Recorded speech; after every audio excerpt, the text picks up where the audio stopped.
नमस्कार साथियों, नई वीडियो में नई जानकारी के साथ स्वागत है। मैं शिव कुमार साहू और आप देख रहे हैं नॉलेज फॉर यू। साथियों, आप सभी जो है पीएफएस पोर्टल के माध्यम से अपने वेंडर को पेमेंट किए होंगे। इसके लिए आपने पीपीए बना करके बैंक में उसको जमा किए हैं, फिर संबंधित वेंडर के खाते में राशि हस्तांतरित कर दिया होगा।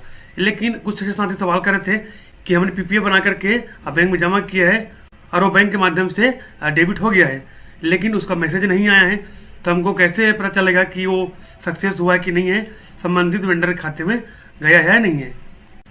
तो आज की वीडियो में हम यही जानेंगे कि यदि आपने पीएफएस पोर्टल के माध्यम से पीपीए बना करके आपने वेंडर को पेमेंट किया है तो उसकी पेमेंट स्टेटस को कैसे चेक करें। सक्सेसफुली हुआ है या नहीं है, जिस वेंडर को आपने पेमेंट किया है वो सक्सेस हुआ है, रिजेक्ट हुआ है या नहीं हुआ है, इसकी स्थिति पता करने के लिए आप क्या करेंगे।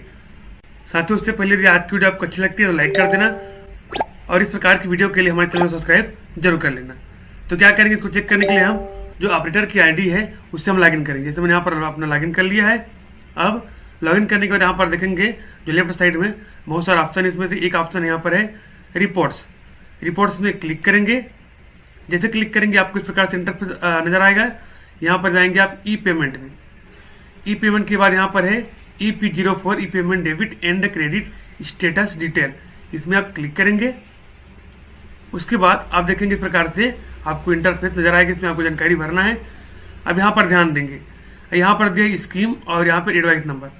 यदि आप स्कीम वाइज करते हैं तो पूरा जो जिला में जितने भी राशि जिस हर स्कूल के लिए जो आया है उसकी जानकारी होगा, उसको ढूंढने में आपको दिक्कत हो सकती है। तो यहाँ पर क्या करेंगे आप एडवाइस नंबर के माध्यम से आप चेक करेंगे कि स्टेटस क्या सक्सेसफुल हुआ है क्या नहीं हुआ है।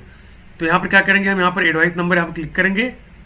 उसके बाद इस प्रकार से वो बदल जाएगा। अब देख लेते हैं, यहाँ पर हम डालेंगे एडवाइस नंबर अर्थात पीपीए नंबर। वो कहाँ पर होता है उसको पहले हम चेक कर लेते हैं। देखिए यहाँ पर पीपीए है, इसका डेमो इस प्रकार से दिखा है, मैंने पीपीए बनाया था। तो सबसे ऊपर में यहाँ पर दिख रहा है पेमेंट एडवाइस नंबर, इसी नंबर को आपको वहाँ पर डालना होगा। ठीक है, जैसे मैं यहाँ पर फिल कर लेता हूँ। जैसे कि यहाँ पर एडवाइस नंबर से मैं अपना जिसका चेक करना चाहता हूँ, जिस पीपीए नंबर का चेक करना चाहता हूँ यहाँ पर डाल दूंगा मैं। अब उसके बाद यहाँ पर फाइनेंशियल ईयर को चयन करेंगे। आपको जिस वर्ष तक यहाँ पर चेक कर रहे हैं उसको आप सेलेक्ट करेंगे। जैसे हम यहाँ पर क्या कर देंगे 21/22 सेलेक्ट कर लिया। अब यहाँ पर ध्यान देंगे ट्रांजेक्शन टाइप, तो एजेंसी टू एजेंसी है, इसको आप यहाँ पर यदि वेंडर ग्रुप में की है तो एजेंसी टू वेंडर क्लिक कर लेंगे। अब यहाँ पर जो स्कीम है इसमें हम लिखेंगे अपना समग्र शिक्षा। यहाँ पर हम डालेंगे 7979 जो हमारा समग्र शिक्षा है, इसको हम यहाँ पर फिल करेंगे। तो यहाँ पर सिटी समग्र शिक्षा यहाँ पर आ चुका है, क्लिक करेंगे। अब यहाँ पर इसको आल को हल रहने दे। अब यहाँ पर हम क्या करेंगे, हम व्यू रिपोर्ट, इसमें हम क्लिक करेंगे। जैसे क्लिक करेंगे आप देखेंगे इस प्रकार से आपको दिखाई देगा। देखिए यहाँ पर हमारा जो जिसके संबंध हम चेक करना चाहते हैं वहाँ जानकारी यहाँ पर दिखाई दे रहा है। यहाँ पर सबसे पहले डेबिट एजेंसी नेम आपके स्कूल का नाम रहेगा। यहाँ पर स्कीम नेम समग्र शिक्षा जो हमने डाला है, यहाँ पर स्टेट नेम आपका राज्य का यहाँ पर दिखा देगा। उसके बाद देखेंगे अगल बगल और यहाँ पर क्या दिया है। और उसके बाद है डेट ऑफ एडवाइस जनरेशन, जिस डेट को हमने पीपीए बनाया था उसका डेट यहाँ पर आ गया है। यहाँ पर उसका अमाउंट आ गया है। अब यहाँ पर ध्यान देंगे, यदि आप पीपीए नंबर जो डाले हैं वो बल्क वाला है तो यहाँ पर जितने लोगों का बनाया था उसको संख्या दिखाई देगा यहाँ पर। यदि आप सिंगल पेमेंट वाला देखना चाहते हैं तो यहाँ पर इस प्रकार से ऑप्शन नहीं आएगा। अब उसके बाद देखेंगे जितनी राशि बनाया था उसका यहाँ पर दिखाई दे रहा है।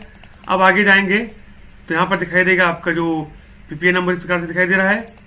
अब उसके बाद यहाँ पर देखेंगे डेबिट ट्रांजेक्शन स्टेटस, यहाँ पर लिखा है डेबिट सक्सेस, अर्थात यहाँ जो हमारे खाता से संबंधित के जो वेंडर उसके खाता में सक्सेसफुली चला गया है। ठीक है, इस प्रकार से इसको आप दिखा सकते हैं। आप देखेंगे कि उस वेंडर के खाते में खाता नंबर क्या है, वास्तव में के खाता नंबर में गया है या नहीं गया है। तो कहाँ पर देखेंगे उसको हम। यदि आपने बल्क में किया है तो उसको देखने के लिए आप देखेंगे यहाँ पर। यदि आपने एक पीपीए में 2 लोगों का बनाया तो 2 दिखाई देगा, 3 है तो 3 दिखाई देगा। चूंकि मैंने एक पीपीए में 2 लोगों के यहाँ पर 2 वेंडर पेमेंट किया था, यहाँ पर 2 दिखाई दे रहा है।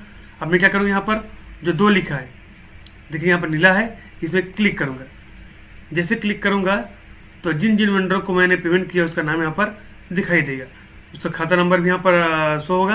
अब देख लेते हैं, यहाँ पर देखेंगे तो मैंने 2 पीपीए बनाया था। तो मैंने जो पीपीए बनाया था उसमें एक 1500 का था, एक 4000 का था। तो यहाँ पर ध्यान देंगे आप, उसके जो खाता नंबर है तो यहाँ पर जो पहला नंबर है, ये देखिए यहाँ पर क्रेडिट सक्सेस अर्थात संबंधित खाते में सक्सेसफुल क्रेडिट हो चुका है। कब? 22 तारीख को। इस प्रकार से आप दे सकते हैं। अब यहाँ पर उसका खाता नंबर आगे संबंधित का, जिसके नंबर में हमने सेंड किया था, और उसका यहाँ पर नाम भी आएगा, देख लेंगे यहाँ पर। ये देखिए परमेश्वरी हार्डवेयर नितिन कुमार कश्यप। इस प्रकार से जिसको आपने पेमेंट किया है उसकी स्टेटस को आप आसानी से पता कर सकते हैं।